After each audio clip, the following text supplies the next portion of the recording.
नमस्कार विद्यार्थियों। हमने अब तक पढ़ा था महाभारत में।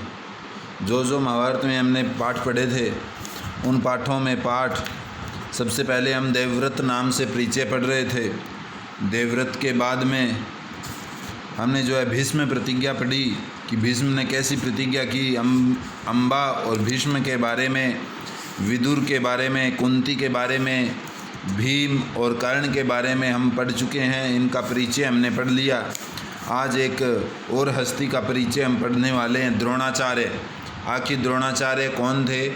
आचार्य द्रोण महर्षि भरद्वाज के पुत्र थे। आप द्रोणाचार्य के परिचय में ये बात लिखेंगे। आपसे प्रश्न में पूछूंगा कि द्रोणाचार्य कौन थे, तो उसमें आप लिखेंगे कि द्रोणाचार्य आचार्य द्रोण महर्षि भरद्वाज के पुत्र थे और पांचाल नरेश द्रुपद का पुत्र भी द्रोण के साथ ही भारद्वाज आश्रम में पढ़ रहा था। ये बातें नहीं लिखेंगे परिचय में।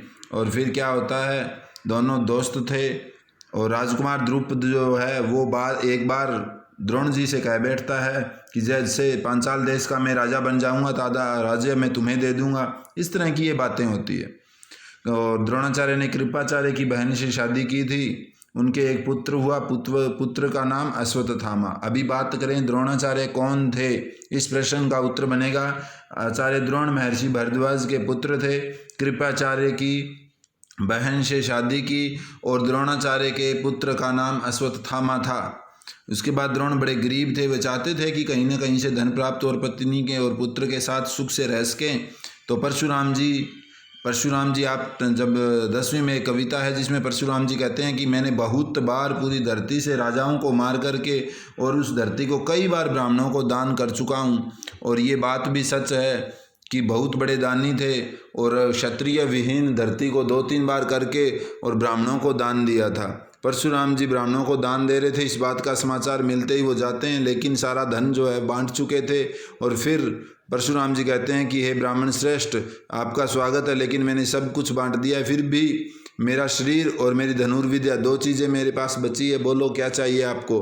तो द्रोण जी ने कहा कि आप मुझे धनुर्विद्या सिखाइए। और धनुर्विद्या यानी द्रोण जी को धनुर्विद्या सिखाने का पर्ण भी ले लेते हैं। उसके बाद कुछ दिन बीत जाने के बाद द्रुपद के पिता का देहावसान हो गया। देह अवसान होता है, देह शरीर अवसान छोड़ देना, तो यानी मौत हो जाने के बाद द्रुपद राजा बन गया। और जब द्रुपद राजा बन गया तो ये खबर जैसे ही द्रोण जी को पड़ी तो द्रोण जी खुश हो गए कि द्रुपद ने बचपन में वादा किया था कि जब मैं राजा बन जाऊंगा तो आधा राज्य तुझे दे दूंगा दोस्ती के नाम पर। तो चले जाते हैं, लेकिन वहाँ जाते हैं तो द्रुपद घमंड ऐश्वर्य के मद में मत हुए, घमंड में चूर चूर, और ये भूल जाते हैं कि मेरा कोई ये मित्र भी है और इन्हें राज्य देना तो दूर की बात। जब इन्होंने उसे अपना मित्र बताया तो ये बात भी उन्हें अखरी अर्थात उसे दुख पहुंचा, बुरी लगी ये बात। और मित्र कहकर पुकारने का साहस कैसे किया, इस तरह की बातें की। दुखी होकर के वो वापस आ जाते हैं, लेकिन एक बात ये बोलते हैं कि समय बदलेगा, समय बदलाएंगे और उसके बाद मैं तुझे इस राजा को, अभिमानी राजा को सबक ज़रूर सिखाऊंगा। इस तरह से बात करके वो लौट पड़ते हैं और अपनी पत्नी के भाई कृपाचार्य के यहाँ गुप्त रूप से रहने लगने का मतलब छिप कर रहने लगे, अपने वास्तव रूप में नहीं रहते थे। हस्तिनापुर के राजकुमार बाहर कहीं गेंद खेल रहे थे। हस्तिनापुर के राजकुमार कौन थे, जो हमने पढ़ा था, भीम, अर्जुन, कर्ण, युधिष्ठिर, दुर्योधन, ये सब। तो क्या हुआ था कि युधिष्ठिर को निकालने का, जब गेंद कुएं में गिरती है और युधिष्ठिर निकालने का प्रयत्न करते हैं तो उनकी अंगूठी भी कुएं में गिर गई और सारे राजकुमार झांक कर देखने लगे।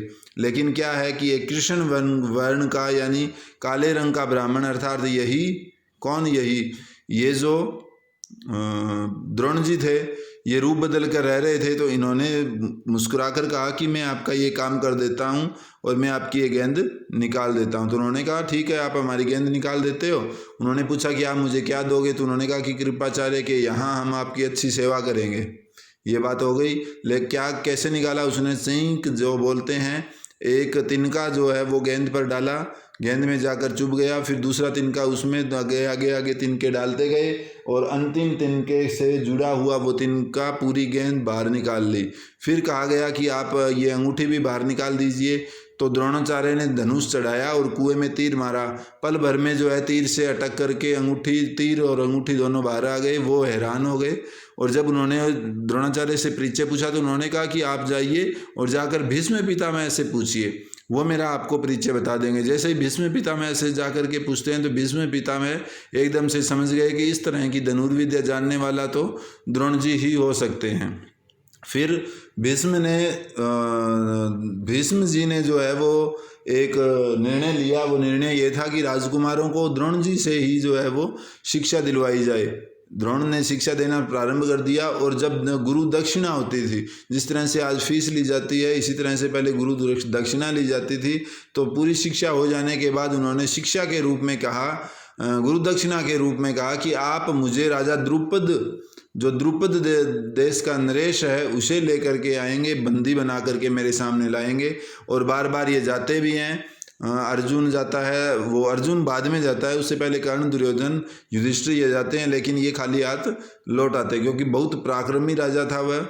तो फिर अर्जुन जाता है और उसे पांचाल राज की सेना को तहस नहस कर दिया और राजा द्रुपद और उसके मंत्री को यहाँ बुला करके वहाँ जो है ये पकड़ कर ले आता है।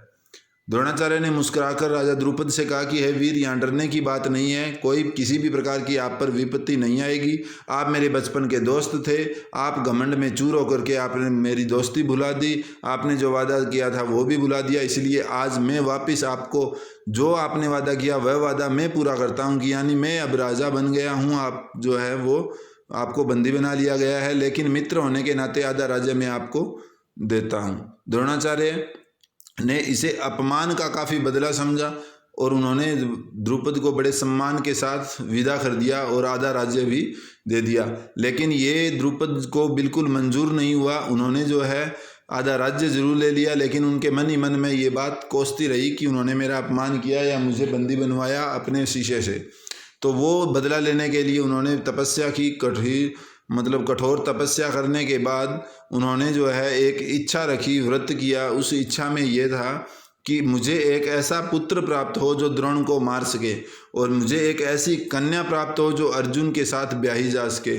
ठीक ऐसा ही हुआ, उनके इच्छाएं जो है वो पूरी हुई। धृष्टद्युम्न नाम से पुत्र की प्राप्ति हुई और जो द्रोण का वध करने में कामयाब हुआ। इसी तरह से द्रौपदी नाम से एक पुत्री थी जो आगे चलकर कुरुक्षेत्र की रणभूमि अजय द्रोणाचार्य जो वह धृष्टद्युम्न के हाथों मारे जाते हैं और द्रौपदी की शादी अर्जुन से हो जाती है। अभी आपसे मैंने जो प्रश्न पूछे हैं वो दो प्रश्न पूछेंगे। वो दोनों प्रश्न, एक तो रहेगा द्रोणाचार्य का परिचय और दूसरा प्रश्न जो रहेगा वो इससे ही संबंधित होगा। क्या होगा कि द्रोणाचार्य ने, पितामह भीष्म ने राजकुमारों को शिक्षा किससे दिलवाना चाहा और क्यों? तो उत्तर रहेगा कि भीष्म ने राजकुमारों को शिक्षा द्रोणाचार्य से दिलवाना चाहा क्योंकि द्रोणाचार्य एक महान धनुर्विद्या में निपुण थे। वो धनुर्विद्या, बहुत अच्छे से धनुर्विद्या जानते थे। इस निपुणता के कारण वो राजकुमारों को शिक्षा द्रोणाचार्य से दिलवाई। ये दो प्रश्न आपसे पूछे जाएंगे, इनके उत्तर आप अपनी फेयर कॉपी में लिखेंगे। धन्यवाद।